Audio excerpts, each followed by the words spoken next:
వెనకాల నీరున్నాయి, మీరు చూడరు ఆయన అని చెప్పి ఆయన నా మీద నమ్మకం పెట్టుకోలేనా అంత చెప్తున్నాడు. ఇక మీద మేము చూసి ఉండరు, యెహోవా మీ పక్షం యుద్ధము చేయు, మీరు ఊరికేయడం అని ప్రజలతో చెప్పారు. అందులో యెహోవా మోషేతో పరిగెడు, అందులో యెహోవా మోషేతో నీవేళ నాకు మొరపెట్టుచున్నావు ఆయన. ఇప్పుడు అన్నాడు నాయన, ఇప్పుడు ప్రార్థన చేసే సమయం కాదు, ఏం చేయాలి? సాగిపోము, సాగిపోవడం ఇశ్రాయేలుతో చెప్పాను. అప్పుడు ఇప్పుడు వచ్చినట్టు ఇప్పుడు ఇప్పటిదాకా మీ విశ్వాసాన్ని పరీక్షించాను, మీ యొక్క ఆశను చూశాను, మీ యొక్క నమ్మకాన్ని చూశాను. అప్పుడు ఏమంటే మోషే, ఇప్పుడు వాళ్ళు ప్రార్థించినా వాళ్ళు అర్థం చేసుకునే స్థితిలో వాళ్ళు లేరు నాయన, నువ్వు ప్రార్థన చేసి పని చేసి ఇప్పుడు ఏం చేయాలంటే మోషే అయ్యా చిత్తప్రభు. కానీ మోషే గారు మాత్రం ఇక్కడ కూడా అవిశ్వాసాన్ని కోరుకున్నది. ఇక్కడ పాయింట్ అదే, ఇక్కడ వాటర్ వచ్చాయండి, కడపడి వాటర్ ఇక్కడ వచ్చాయి. మీతో పాటు నేను చనిపోతా చనిపోరా, ఇక్కడే ఉంటే చనిపోతాం. కానీ మీరు అందరూ భయపడుతున్నారు, కానీ నేను మాత్రం భయపడతలేదు సుమా. మీరు అందరూ భయపడుతున్నారు, కానీ డైరెక్ట్ చూస్తూ నేను చెప్తున్నా, నేను ఆయన చూసినప్పుడే మీరు భయపడుతున్నారు. కానీ మోషే గారు ఎక్కడ కూడా అవిశ్వాసం ఇంత కూడా ఇక్కడికి వచ్చినప్పుడు నేను దేవుడు నేను ఉన్నానంటే కూడా ప్రభు యుద్ధం ఇవ్వవాలి అనేవాడు. ఏం కాదు నాకు అని ధైర్యం మనం ఉందా? చెప్పండి, ధైర్యం మనలో ఉందా? ఎట్టి సమస్యలైనా ఎన్ని పరిస్థితులైనా నా కంటి ముందుకు వచ్చినా నా ముందరకు వచ్చినా యెహోవా నాకు తోడుగా ఉన్న నాకు భయం లేదని ఆ మాట చెప్పగల దేవుని సంఘంలో. చిన్న సమస్యలు వచ్చినా పెద్ద సమస్యలు వచ్చినా ఏ సమస్య వచ్చినా ఏ యుద్ధం యెహోవా సమస్య వచ్చినా దేవుడు పరిష్కరించగలడు అనే విశ్వాసం మీద ఉందా? మీ ప్రార్థనలో అంత దమ్ము ధైర్యం మీద ఉందా? ఫర్ ఎగ్జాంపుల్ మీరు అనుకుంటున్నారు, దేవుడు ప్రార్థన చేస్తున్నారు అనుకున్నారు, నాకు ఇల్లు కట్టుకోవాలి అని ఆశ ఉన్నది. ఆ ఇల్లు ఏమైనా సంపూర్ణ నిరాకరిస్తా ధైర్యం ఉందా? చిన్న రోగం లాగా ఇల్లు ఆగిపోతుంది. కానీ మోషే గారు ఏమనిస్తుంది? ఎక్కడ ఆగిపోలేదు, ఎక్కడ భయపడలేదు. ఏమనిస్తుంది చూడండి. అప్పుడు మోషే అన్నప్పుడు అయ్యా చిత్తం ప్రభు అన్నాడు, నాయన నీవు నీ కర్రని ఎత్తి ఆ సముద్రం వైపు చేయి చెప్పాడు. ఏమన్నాడు మోషే గారు అన్నాడు, మోషే అయ్యా నువ్వు ఏం చేయలేనా, ఏం లేదండి, మీరు ఏం లేదు, నీ చేతిలో ఉన్న కట్టె తీసుకున్నా నా చేతిలో ఉన్నప్పటికీ కట్టు ఉంటుంది, కట్టె తీసుకొని నువ్వు ఇలా అమ్మని చెప్పాడు. ఏమన్నాడు?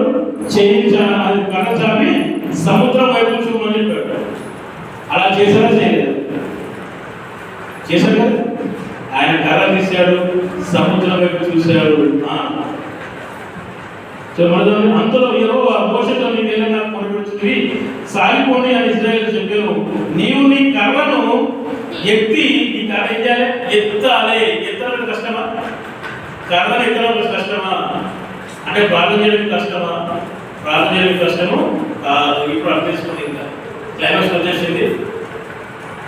మీ కర్రను ఎత్తండి అన్నప్పుడు మీరు మీ ప్రార్థన మొదలు పెట్టండి, మీ ప్రార్థన మొదలు పెట్టండి అని. రైట్. ఇంకోటి ఎత్తి ఆ సముద్రం వైపు నీ చేయి చాపు అంటే ఏంటంటే నీ ప్రార్థన మన్నములు దేవుడి యొక్క పాదాల చెంతకు చేర్చు. నీ కష్టాలు, నీ బాధలు, నీ ఇరుకులు, నీ ఇబ్బందులు, సంఘం కొరకు నీ కష్టపడే పరిస్థితులు, సంఘాన్ని డెవలప్ కావాలని ఆశయాలు, నీ కోరికలు ఇవన్నీ చేయాలంటే నువ్వు సంఘం తండ్రి అయిన క్రీస్తు పాదం ఎందులో నువ్వు పెట్టున్న ఆయన అని చెప్పాడు. ఇప్పుడు ఈ కష్టమా హార్డ్? ఇప్పుడు ప్రార్థన చేయడం కష్టమా సింపుల్? ప్రార్థన చేయడం సింపులే. అంటే ప్రార్థన చేసే బాధ్యత నీది. నీ సమస్యలు తండ్రి ఎదురు చేతులు పెట్టాల్సింది నీది అన్నట్టుగా మోషే నువ్వు చేయి పని, నీ ఎదుట నేను ఉన్నాను. ఫస్ట్ ఏముండాలి? విశ్వాసం వలసమా? విశ్వాసం లేకపోతే ఏ ప్రార్థన చేసినా, ఏ విన్నపాలు దేవుడి దగ్గర పెట్టినా అవి నెరవేరవు. నువ్వు ఏమి చేయాలంటే నువ్వు ప్రార్థన చేయాలి, నువ్వు పాఠశాలను బోధించాలి. అలానే నువ్వు ఫస్ట్ ఏం చేయమన్నాడు? నీ చెయ్యి చాపు ఆ సముద్రం వైపు చూపమని చెప్పాడు. అది చూపాడు. ఆ తర్వాత దాన్ని పాయలుగా చేయము అని చెప్పాడు. అవునండి, చిన్న ప్రశ్న, మోషే గారు ప్రవక్త మోషే గారు కర్రను చాపగలడు, రెండోది చేయి చాపగలడు. కర్ర చూపించగలడు, చేయి చాపగలడు. సముద్రం పైకి చేస్తారా? ఆయన వల్ల అవుతుందా? సముద్రాన్ని పాయలు చేయడం మామూలు విషయం కాదండి. ఒక చిన్న కాలువను మనం ఒక కాలువ తెగిపోయి కాలువనే మనం పాయలు చేయలేము. సముద్రాన్ని మోసగా పాయలు చేయగలుగుతారా? చేయగలండి. ఆయన వల్ల కాదు. కానీ ఏం చేశాడంటే ఆయన పని చేశాడు. ఏ పని చేశాడు? చెయ్యి కర్ర పట్టాడు, చేతి లేపాడు. అందుకనే ఆ రెండు పనులు పని నేను ఆ తండ్రికి ఏం చెప్పాడు? చేయలేవాడు మనడు కలగడుకుంటా. ఆ పని అయిపోయింది. నెక్స్ట్ చేయాల్సిన పని ఎవరు? ఆయనే. నా తండ్రి పని కార్యసిద్ధి చేయగలవాడు ఆయన అని చెప్పేసి పని చేశాడు, చేయబడ చూడండి. దాని పాయలు చేయగప్పుడు ఇశ్రాయేలు సముద్రం మధ్యను ఆయన నేల మీద నడిచిపోయాడు. ఎలా అనిపిస్తుంట? సముద్రం పైన నడిచిపోయాడు. మరి ఏమేమి కూడా భయం ఏమైపోయింది? భయం లేదు. ఎవరిది భయం అనేది వాళ్ళకు చాలా విరితరంగా మారిపోయింది. కానీ అక్కడ మోషే గారికి ఏమైనా భయం ఉందా? ఏ మాత్రం చెనకలేదు, వనకలేదు. ఆయన మన ఏముంది? విశ్వాసం ఉంది. కనుకనే ఆయనకు ఆరోగ్యం విశ్వాసం ఉంది. ఆరోగ్యం ఎంత ఆరోగ్యం చిన్న ఉంది. ఇప్పుడు మోషే గారు చేసిన చిన్న పని కొండంత పని, చిన్న పని. ఏమి కట్ట చాపమన్నాడు, కట్ట చాపాడు. చేయగలుగుతున్నాడు, చేయగలుగుతాడు. ఇది ఆరోగ్యంత పని, కొండంత పని. చెప్పండి, మీకు అర్థమవుతుందా? ఆరోగ్యంత పని లేకుండా పని మోషే గారు చేసాడు. ఆరోగ్యంత పని చేసాడు, కానీ కొండంత పని ఎవరు చేశాడు? దేవుడు సముద్రాన్ని పాయలు చేసి చదవని సముద్రాన్ని పాయలు చేయడం అవసరం కదండి. చిన్న కాలువలను పాయలు చేయలేము. చిన్న కాలువలు చిన్న మనం పైపెట్టుకున్న వాటర్ కోసం దాన్ని పాయలు చేయలేము మనం. అలాంటి సముద్రాన్ని పాయలు చేయగల దేవుడు మన దేవుడు. ఏం చేశాడు? పాయలు చేసి ఆరిన నేల చిన్న బురద ఆరడానికి ఏదైతే టైం పడుతుంది? బురద ఆరడానికి టైం పడుతుంది. బురద పట్టుకున్న సాఫ్ట్వేర్స్ ఉంది కానీ వాటర్ లీక్ అయినా కానీ అది ఆరడానికి ఎంత టైం పడుతుంది? సముద్రం ఆరడానికి చెప్పండి. కానీ దేవుడు చేసేది దాన్ని ఏం చేశాడంట? సముద్రాన్ని ఆరిన నేల ఏ మాత్రం తడి కూడా అంటలేదు. వాళ్ళు ఇజ్రాయేల్ తడి కూడా అంటలేదు. ఆరిన నేలగా చేసి చదవండి. సముద్రం మధ్యలో ఆరిన నేల చేసి నడిచిపోదురు. ఇదిగో నేను ఐగుప్తుల హృదయములను కట్టపరచును. నేను ఫరో వలనను అతని సమస్త సేవల వలనను అతని రథముల వలనను అతని గుర్రపు రౌతుల వలనను నాకు మహిమ తెచ్చుకొందును. ఓకే, ఏమిటంటే సముద్రం అనేది నేలగా మారిపోయింది. అక్కడున్న సముద్రం ఏమైందంట? గోడగా మారిపోయిందంట. ఇప్పుడు ఫర్ ఎగ్జాంపుల్ గా మనం గేట్లు రిలీజ్ చేసినప్పుడు పక్కన మనకి ఏం పడతాయంట? వాటర్ మీద పడతా పడే. ఇప్పుడు గేట్లు ఇచ్చినప్పుడు అక్కడ వెళ్ళారు అందరూ. కడవికనే ఉంది, సార్మటికనే ఉంది, మీరు వెళ్ళి ఉంటారు. అక్కడ ఉన్నా కూడా నీళ్ళు అనేది మనం బయట పడితే పడే. కానీ ఇజ్రాయేల్ మీద నీళ్లు కాదు, అది గోడగా మారిపోయిన నీళ్లు. ఏమైపోయింది? గోడగా మారిపోయి ఆరిన నేలగా ఉంది. వాళ్ళు ఇక్కడ నుంచి ఎప్పుడైతే వాళ్ళు ఉట్టెక్కారో ఎవరు ఐగుప్తులు అందరూ లోపలికి వచ్చారా? వచ్చిన తర్వాత అప్పుడు ఎవరు? నాయన మీరు భయపడకండి, ఇజ్రాయేల్ మన ఐగుప్తులు చూడమని చెప్పాడు. మరి చూడడం ఏం చేయాలి? వాళ్ళందరూ లోపలికి వచ్చిన తర్వాత ఏమైంది? ఒకసారి సముద్రం కప్పేసిందండి. వాళ్ళు చూసారా? ఇజ్రాయేల్ ప్రజలు ఆడుకోవడం. కానీ మాట ఎవరు నమ్మారు? ఇజ్రాయేల్ ప్రజలు నమ్మలేదండి. మోషే గారు నమ్మారు. మోషే గారు నమ్మడు కదా, ఏమన్నా భయపడకూడదు. నమ్ముతూనే భయం రాదు, నమ్మకపోతే మనం తిరిగితానే వస్తుంది. అర్థమైనా మీకు?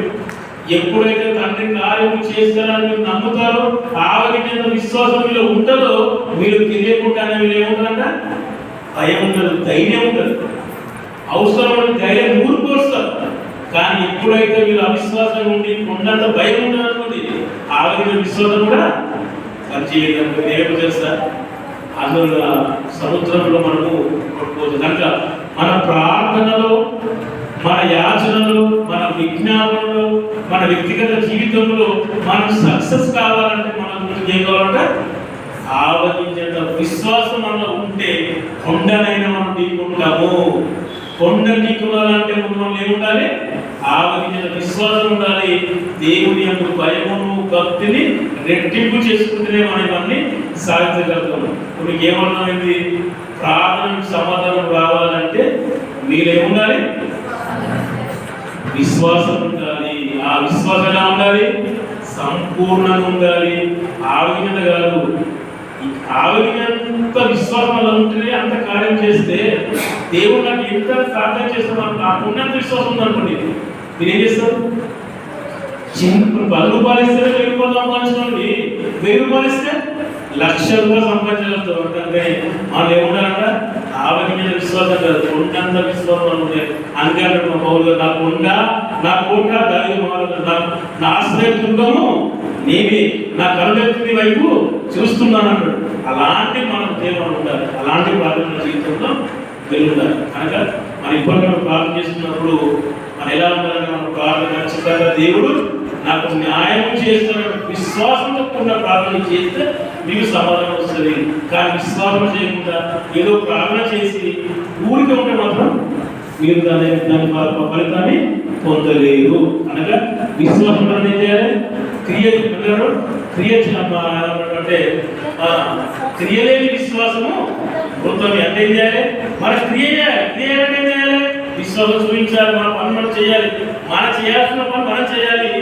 దేవుడు చేసిన పని దేవుడు చేశారు. మోసే ఏం చేశారు? ఆయన ఉట్టిన విశ్వాసం సరిగ్గా ఏం చేశాడు? మోసే నువ్వు ఏం చేయి, ఫస్ట్ నీ పని చేయి, నీ నా పని నేను చేస్తాను, నువ్వు ఏ పని చేయి, నువ్వు కట్టలేవట్టు లేవట్టు, చేయలేవట్టు లేవట్టు, నీ కట్టలేవట్ట, నీ చేయలేవట్ట, నువ్వు కార్యం చేయబట్టు, అది అవిశ్వాసం కాదు, మూర్ఖతనం అవుతుంది. ఏమన్నా ఏం చేయాలి? కట్టలేవట్టాలి, నువ్వు చేయగలిగిందా నీ పని, అది నీకు అయ్యే పని నీ పని.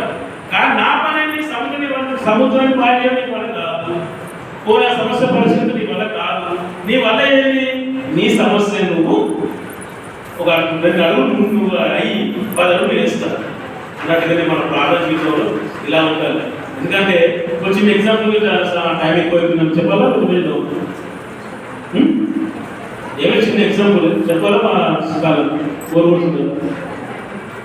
మీకు కోరుకుంటుందా? లేకపోతే ఇంత గొప్ప మాటలు దేవుడు నాతో మాట్లాడాడు ఇక్కడ అలా అవ్వాలనుకుంటున్నారు? చెప్పండి. మీరు ఎలా మనసుకు తెలుసు? అదే ఒక చిన్న ఎగ్జాంపుల్ విషయం కాదు. అంటే దీనికి సంబంధించిన ఎగ్జాంపుల్ అంటే ఒక ఆఫీసులో అంట ఒక నూతనంగా వధువులకు మ్యారేజ్ అయ్యింది. అయిన తర్వాత ఆయనకు ఏమైందంటే ఉద్యోగం వచ్చింది. ఎవరికి? తన భర్తకు ఉద్యోగం వచ్చింది. వచ్చిన తర్వాత 2-3 సంవత్సరాల తర్వాత భర్త అనుకోకుండా చనిపోయాడు. ఏమైపోయాడు? చనిపోయాడు. చనిపోయిన తర్వాత ప్రభుత్వం యొక్క రూల్స్ నిర్దేశించింది ఎలా ఉంటాయంటే భర్త చనిపోతే ఆ ఉద్యోగాన్ని భార్య కూడా జరుగుతుంది. అలాగనే ప్రభుత్వం వారు అది దయతో కూడిన ఉద్యోగం, సానుభూతితో కూడిన ఉద్యోగం ఆ ఒక స్త్రీకి ఇచ్చారు. ఆ స్త్రీకి ఇచ్చిన తర్వాత ఆ స్త్రీ ఉద్యోగం చేసుకుంటూ పిల్లలను చూసుకుంటున్నారు. కానీ ఆఫీసులో ఏమైందంటే కొంతమంది దేవుని నమ్మని వారి రియల్ ఏదో కథ కాదు, జరిగిన విషయం నేను విన్నాను చెప్తున్నాను. అక్కడ ఉన్నప్పుడు ఏమైందంటే అక్కడ అందరూ స్టాఫ్ అందరూ ఆమెని నానా రకాల ఇబ్బందులకు గురి చేశారు. యవనస్తులు కనుక కొత్త పెళ్లి కనుక